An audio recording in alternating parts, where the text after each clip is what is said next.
everyone, Sudeshna this side again with another law paper, and this time it's not only my favorite subject, it's a favorite subject to so many people I know, and I hope it's yours too. So, drum rolls and no more suspense. I'm starting with the Hindu law series and then I'll move on to Muslim law series.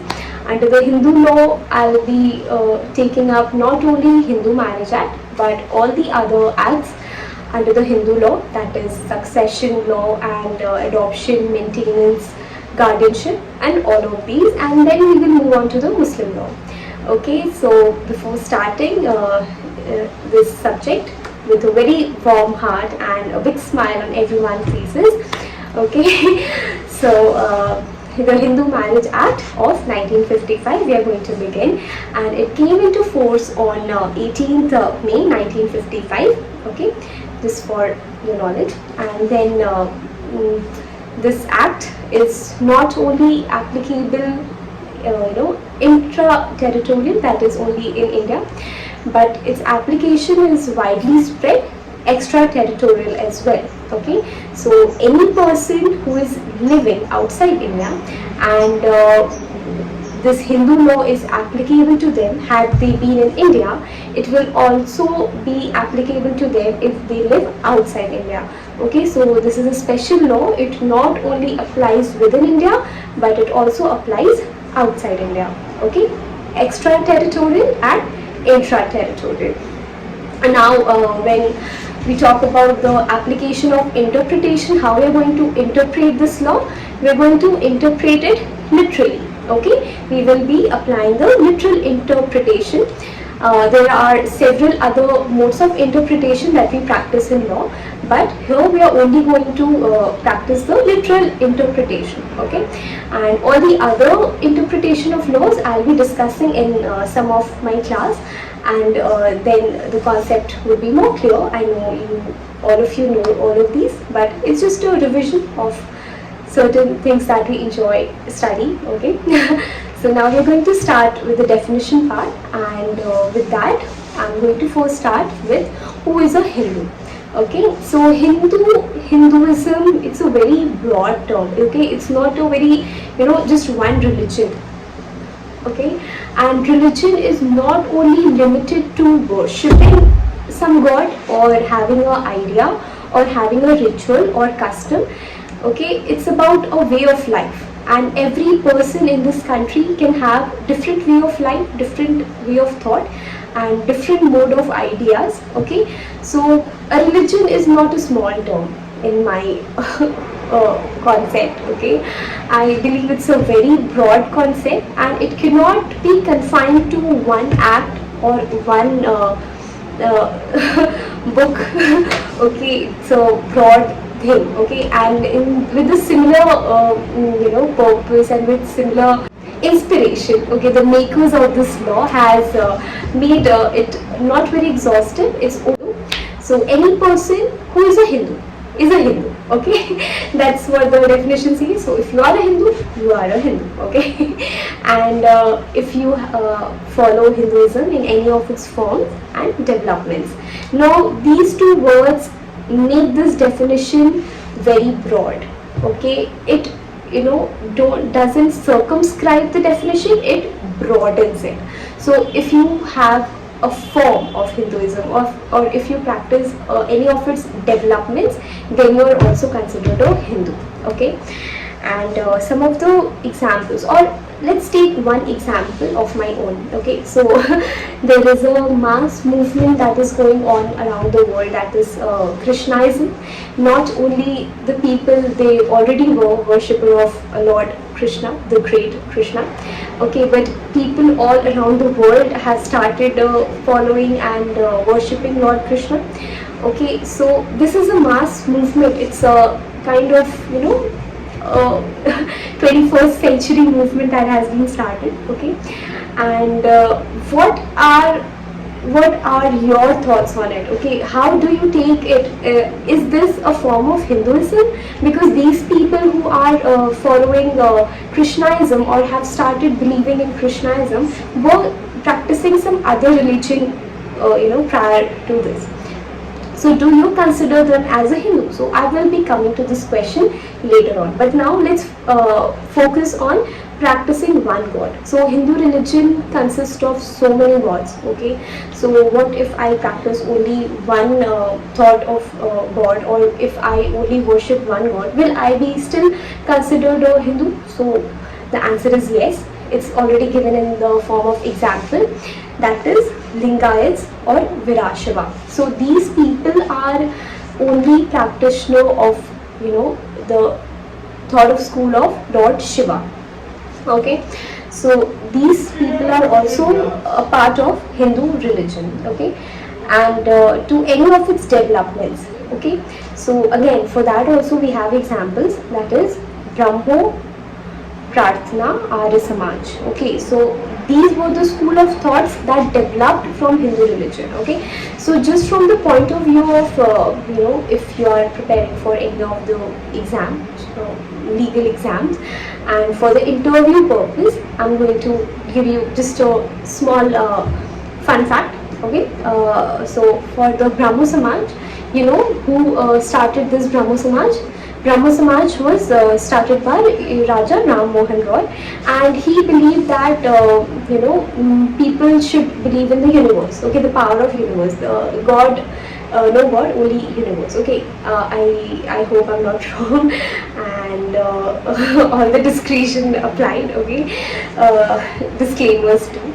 Okay, and then Prarthana, it was founded by Atmaram Pandurang and Mahadev Govind Ranade, and they believed in one God. Okay, that there are no different forms of God, all God are one. Okay, and then Arya Samaj, that was founded by Dayalan Saraswati, and he believed in the power of Vedas, that all the other stories are subject to discretion, but Vedas are true. Okay, because they are manuscripted in the form of writings. Okay, so these were the developments, some of the developments that took place. There are many thousands and lakhs of developments that have taken place, and these are not mentioned in it. These are open to your own interpretation. Okay, next we have to any person who is a Buddhist, Jain or Sikh by religion. So if you are a Buddhist, or if you are a Jain, or you are a Sikh by religion, then you are also a Hindu. So these religion are also confined under the Hindu law, because the ideas and they are believed to be developed or have taken a form from the Hindu religion itself. So they are also included within the Hindu religion. Okay, so to any person domiciled in the territories to which this act extends, who is not a Muslim, Christian, Parsi or Jew by religion.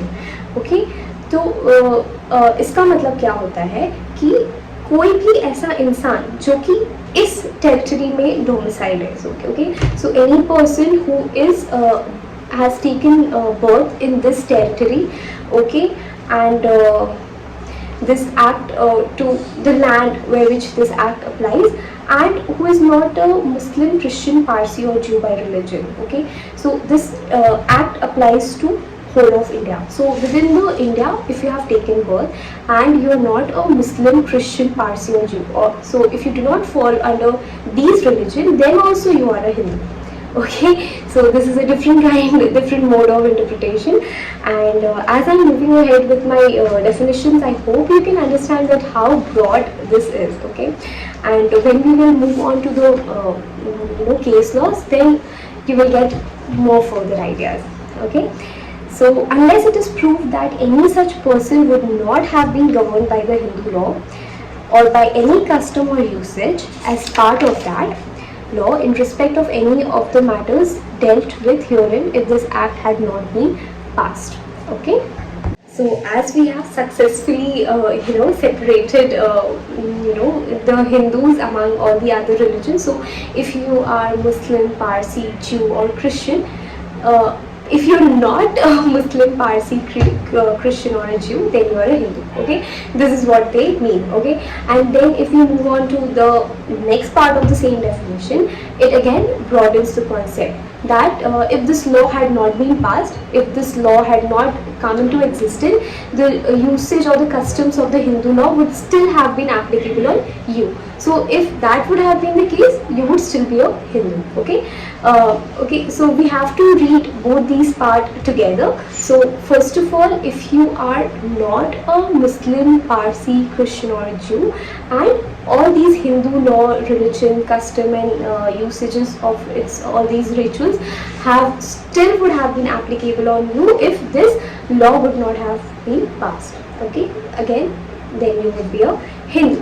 Okay.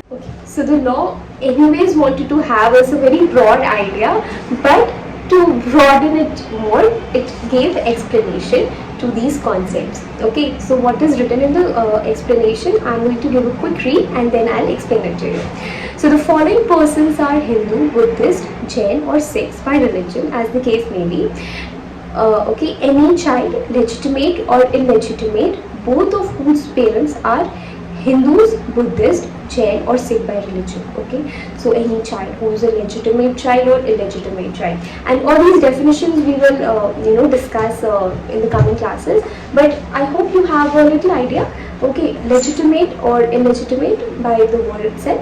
Okay, and if you do not have it, you can just go and do a quick dictionary check and you will get the meaning. Okay, and both of whose parents are Hindus, Buddhists, Jain or Sikh. Okay, if both of your parents are like say suppose an X person, both of whose parents are Hindu, Buddhist, Jain or Sikh, let me be the case if the child is legitimate or illegitimate, even then you are a Hindu. Next, any child, legitimate or illegitimate, one of whose parents, okay, even if not both the parents, one of the parents are also Hindus, Buddhists, Jain or Sikh, then also you are a Hindu. Okay, and who is brought up as a member of the tribe. Okay, say suppose let me take an example. Say suppose two people, okay, one who is a Christian and one is a Hindu, they both get married, okay, and they have a child, and the child is brought up in the manner as a Hindu child would be brought up. Okay, so he always practiced all the gods and goddesses under the Hindu religion, so he would still be considered a Hindu. Okay, and okay, I want to just go away from the topic and share something. Okay, so religion is a very personal thing. Even if I'm teaching Hindu law, family law, any of these, religion is so personal, and I totally believe that a person, they do have anyways by our constitution, our holy constitution. Okay, but every person should have a right to choose whatever religion they feel belonged to. Okay, this laws, they apply whenever you are not sure about what category you are in. Okay, but other than that, I think even if your parents belong to X religion, Y religion, you still have the option of choosing a Z religion, A religion, C religion, whatever it is. Okay, again, coming back to the topic. Okay, so if you're brought up as a member of the tribe, community, group or family to which such parents belong, so if that parents is a Hindu, Buddhist, Jain or Sikh, one of that okay, one among the two parents are Hindu, Buddhist, Jain or Sikh, any of these religion, and the child is brought up in the manner as a Hindu child, Buddhist child, Jain or a Sikh child would have been brought up, then again that child is a Hindu. Okay, any person who is a reconvert to a Hindu, Buddhist, Jain or Sikh religion. So as I was talking about the Krishnaism movement just some minutes before. So if somebody who is a practitioner of Zen religion, say suppose, okay, and they started following Lord Krishna, but they just started believing it. Okay, they have not converted themselves into, or they have not publicly claimed that okay, they have converted into this religion, or something like that, okay, and or they have completely given up on the old religion that they were practicing and they have started practicing the new religion, then they can be considered as a Hindu. So any person who is a convert, okay, one time convert or even a reconvert. So even if you were a Hindu before and then you started practicing some other religion and then again you reconverted into this Hindu, Buddhist, Jain or Sikh religion, then also you are a Hindu. Okay, so such a broad definition. I don't think a broader definition could have existed. So now we move on to section 2, subsection 2. So it's a notwithstanding clause. Okay, so why this notwithstanding clause is special? Okay, let me tell you. So no other sections of this act or no other sections of any other act would apply or override this section. Okay, nothing can override this section. This has a special provision. Okay, so no brackets cannot be put in the bare acts to give it a special place. So this notwithstanding clause is mentioned. Okay, so nothing within this section, within this act or any other act can be overridden, can have an overriding effect on this section. Okay, so let me first read it quickly. So notwithstanding anything contained in subsection 1, okay, so whatever we read, nothing applies here, okay, nothing contained in this act, again, nothing contained in this act can apply to this section, okay, special provision. Okay, there is another importance that this notwithstanding clause hold.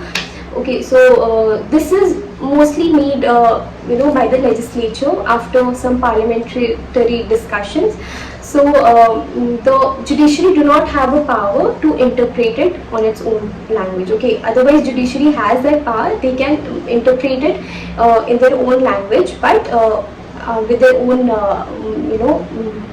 idea and with their own interpretation. They can make interpretations, but on these sections judiciary cannot do that. So that is also an example of separation of power, okay, within the legal system. Okay, so this is a very important example. Next, so notwithstanding anything contained in subsection 1, nothing contained in this act shall apply. Nothing contained in this act shall apply to members of any scheduled tribe within the meaning of clause 25 of Article 366 of the Constitution. Okay, so nothing can apply to scheduled tribe. Okay, members of any scheduled tribe. You cannot impose this Hindu religion onto scheduled tribe people. So these these are a set of people who are not they couldn't get that extra effort, okay, to be open about their own religion and ideas. So and they are minority in number. So you cannot impose this Hindu religion onto them, okay, or you cannot just put them as a Hindu even if they are not a practitioner of Hindu. Okay, so it gives a special place for them. So we will read about it when we will study Constitution.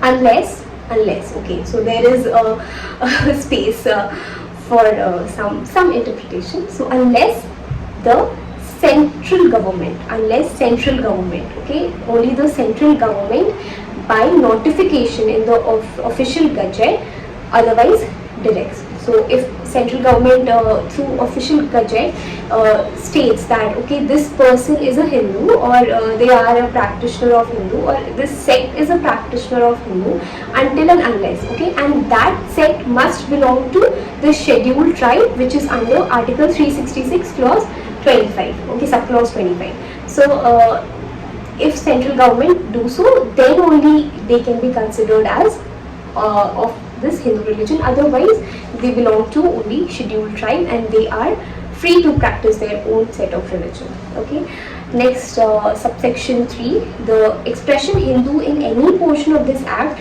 shall be construed as it is included a person who, though not a Hindu by religion, is nevertheless a person to whom this act applies by virtue of the provisions contained in this section. So even if you are not a Hindu by religion, but the provisions in this act apply to you. Okay, so just for an example, I'm giving. Say suppose within a family who do not practice the Hindu religion, but they are also prohibited from marrying within their bloodlines. Okay, they cannot have prohibited relationships, they cannot have subtimed relationships. So in such a case, okay, so you practice, the provisions of this act applies to you, but even if you are not a Hindu, you will be considered a Hindu. Okay, so this is how we have to look at it. So this is a very broad definition of a Hindu. Okay, I know you must be confused that okay, so many things are coming up, but once you start revising and studying thoroughly whatever I have taught to you, you will be able to make out. Okay, and so beautiful definition. Okay, see how beautiful it's going. So now that's all for today, and I'll be taking up definitions under section 3 in my next video, and there I would also start with conditions of a Hindu marriage. Okay, so very important section. Be well read, be prepared, because at the end I'll also be throwing some questions onto you. Okay, and till then, take care, study hard, and goodbye. Bye bye.